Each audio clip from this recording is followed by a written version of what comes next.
Last episode में हमने देखा था कि फैन सभी को अपनी स्टोरी सुना रहा था और उसकी स्टोरी सुनने वाले सभी लोग उसकी स्टोरी पर कमेंट कर रहे थे। फैन की स्टोरी उन सभी लोगों को काफी ज्यादा अच्छी लग रही थी, इसीलिए देखते ही देखते वहाँ लोगों की संख्या बढ़ती जा रही थी। अब हम जनरल को देखते हैं जो कि प्रिंसेस के पास आते हैं। जनरल प्रिंसेस को बताते हैं कि सैक्रिफाइस रूटीन आने ही वाला है, लेकिन अभी तक उसकी तैयारी किसी ने भी नहीं की है क्योंकि वो सभी लोग फैन की स्टोरी सुनने के लिए यहाँ पर मौजूद हैं और वो सभी लोग सैक्रिफाइस रूटीन के बारे में भूल चुके हैं। जनरल प्रिंसेस से पूछते हैं कि अब हमें क्या करना चाहिए, तो प्रिंसेस उससे कहती है कि आप बिल्कुल चिंता मत कीजिए, जिस तरह हमेशा सैक्रिफाइस रूटीन होता है आज भी उसी तरह होगा। आप मुझे बताइए कि आपने क्या सारी तैयारी कर ली है? तो जनरल उनसे कहते हैं कि सारी तैयारियां हो चुकी हैं। इसके बाद हमारा सीन शिफ्ट होता है और हम देखते हैं कि वहाँ पर सभी लोग लाइन लगाकर खड़े होते हैं। प्रिंसेस भी अपने कपड़े बदलकर वहाँ पर आ चुकी थी। प्रिंसेस स्टेज पर जाती है और वो सभी को बताती है कि इस बार का सैक्रिफाइस रिचुअल अपने फादर की जगह पर मैं ही करूंगी। यहाँ फैन सोचता है कि आखिर ये लोग किस तरह के रिचुअल की बात कर रहे हैं और अचानक प्रिंसेस का बिहेवियर इतना बदल कैसे गया है और तो और यहाँ के सभी लोग इतने ज्यादा सीरियस क्यों हैं?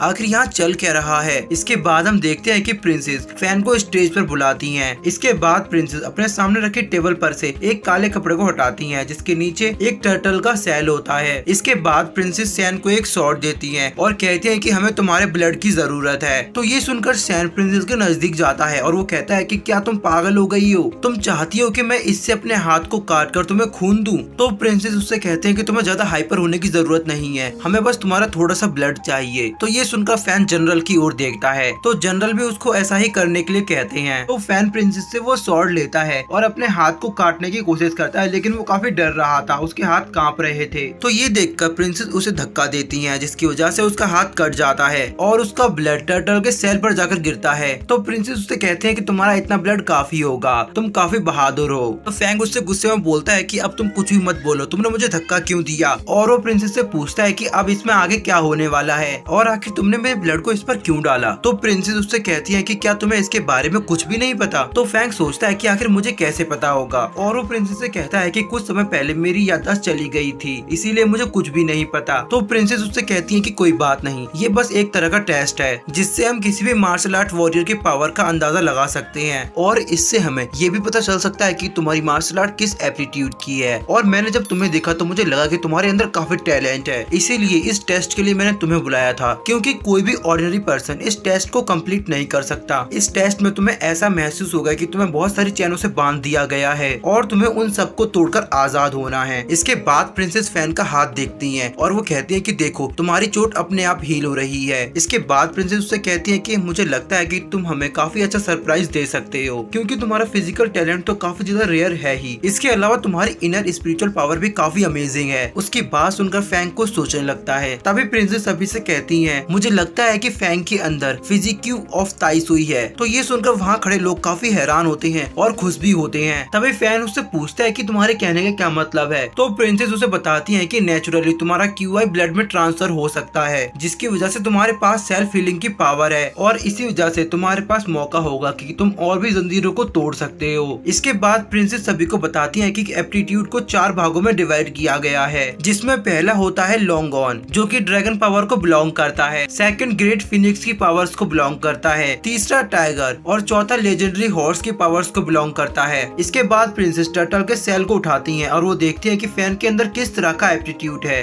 अब यहाँ प्रिंसेस बड़ी ही ध्यान से उस सेल को देख रही थी और इधर सभी लोग आपस में बात कर रहे थे। वो लोग कहते हैं कि मुझे लगता है इस लड़की के अंदर काफी ज्यादा पावर्स होने वाली हैं। कोई कहता है कि इसे टाइगर का एप्टीट्यूड मिलेगा तो कोई कहता है कि इसे फिनिक्स का एप्टीट्यूड मिलेगा। सभी लोग बस इस तरह की बातें ही कर रहे थे। इधर फैन भी सोचता है कि मेरे अंदर कोई ग्रेट एप्टीट्यूड ही होगा। इसके बाद प्रिंसेस सभी को बताती है कि फैन के अंदर इन चारों में से किसी की भी एप्टीट्यूड पावर नहीं है, बल्कि तुम्हारे पास इन चारों से ही बिल्कुल अलग पावर है। इसके बाद प्रिंसेस सभी को बताती है कि फैंग को एंट की एप्टीट्यूड पावर मिली है। तो ये सुनकर सभी लोग काफी शॉक होते हैं, क्योंकि वो सभी लोग सोच रहे थे कि फैन को काफी अच्छी पावर मिलेगी। इसके बाद प्रिंसेस उस टर्टल के सेल को फेंकती हैं और वो कहती है कि तुम जा सकते हो। इधर फैंग को यकीन नहीं होता और वो खुद उस टर्टल के सेल को उठाकर देखता है। इसके बाद हमारा सीन शिफ्ट होता है और हम देखते हैं कि सभी लोग उसी के बारे में बात कर रहे थे। वो सभी लोग कहते हैं कि उस लड़की की पावर्स कितनी बेकार है, एक चींटी की पावर से आखिर वो क्या कर सकता है। तभी उनमें से एक आदमी बोलता है कि मैंने तो ये सुना है कि प्रिंसेस और फैन के बीच में कुछ तो चल रहा है। लेकिन तभी वहाँ पर प्रिंसेस आ जाती हैं और वो उन लोगों से कहती हैं कि तुम लोग अफवाह फैलाना बंद करो और जाकर अपना काम करो। इसके बाद प्रिंसेस प्रिंसेस अंदर चली जाती हैं और हमारा व्यू फैंग पर जाता है, जहां हम देखते हैं कि फैंग अभी भी उस टर्टल के सेल के साथ बैठा होता है और वो काफी उदास होता है और वो कहता है कि मैंने सोचा भी कैसे कि मुझे अच्छी पावर मिल सकती है, क्योंकि शुरू से ही मैं बिल्कुल एक लूजर रहा हूँ और इसीलिए मुझे एकदम बेकार वाली पावर्स मिली हैं। वो कहता है कि अब मैं प्रिंसेस के पास जाकर उसे पूछूंगा कि क्या मैं अपनी पावर्स को बदल सकता हूँ, इसे बदलने का कोई ना कोई तरीका जरूर होगा। लेकिन तभी वो देखता है कि प्रिंसेस उसी के पास आ चुकी हैं। तो फैन प्रिंसेस से इसके बारे में पूछता है तो प्रिंसेस उससे साफ मना कर देती हैं और वो कहती है कि ये एकदम इम्पॉसिबल है। जिसके बाद प्रिंसेस गेट बंद करके वहाँ से चली जाती हैं। इधर फैन बाहर से चिल्लाता है लेकिन प्रिंसेस गेट नहीं खोलती। वो कहता है कि एक बार मेरे लिए झूठ ही बोल देती। इसके बाद फैन जोर से चिल्लाता है और वो कहता है कि मैं इसे बिल्कुल भी एक्सेप्ट नहीं करूंगा। इसके बाद हमारा व्यू उस टर्टल के सेल पर जाता है, जहाँ सैन के ब्लड से टर्टल के सेल पर एक चींटी बनी हुई थी और देखते ही देखते